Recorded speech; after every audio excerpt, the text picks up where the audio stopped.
Umarani Kanan, professeur de Bharatanatyam au Conservatoire à rayonnement régional de Saint-Paul et Saint-Pierre. Cette année, j'ai décidé de participer au nouvel an tamoul de la mairie de Saint-Paul, car il y a une exposition sur le Bharatanatyam au service culturel à la maison Cerveau. Pourquoi une exposition sur le Bharatanatyam? Car c'est un art ancestral. Donc, il existe 6 grands styles de danse classique en Inde qui viennent de chaque État. Mais le Bharatanatyam, lui, il vient du Tamil Nadu et c'est la danse classique, donc du sud de l'Inde.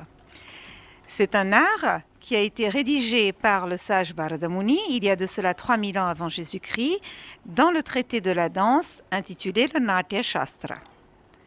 Cet art combine à lui seul la technique pure de la danse, l'interprétation d'une histoire par la gestuelle et l'expression des émotions par le visage.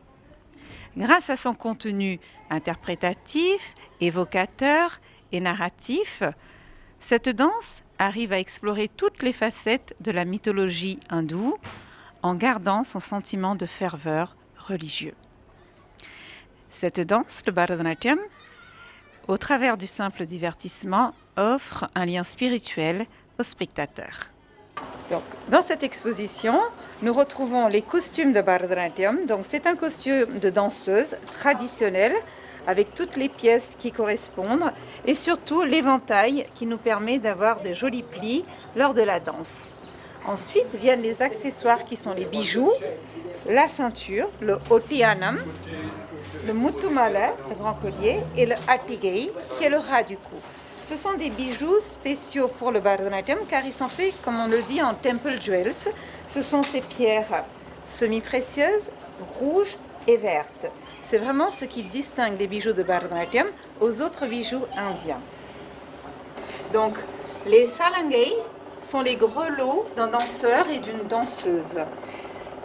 On ne peut les mettre que quand le danseur ou la danseuse arrive à un certain nombre d'années d'apprentissage et c'est sur un mérite particulièrement technique qui peut les porter car ils symbolisent le bon rythme adapté du danseur. Voilà.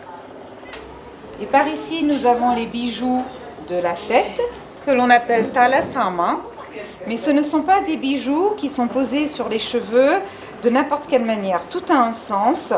Toute la tête représente une constellation stellaire avec ici la Terre et la Lune, Chandrapillai, et le Soleil, Suryapillai.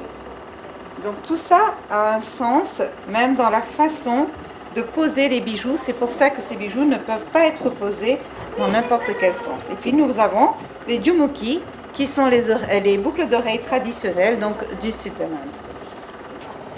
D'un point de vue général, la danse, dans la culture indienne, occupe une place très importante. C'est en cela qu'elle est indissociable de l'esprit indien. Aussi, dans toutes les occasions festives ou religieuses, la danse occupe une place très importante. Et c'est en cela que c'est tout à fait normal que pendant le Nouvel An tamoul ici à La Réunion, le Bharatanatyam ait une place fondamentale.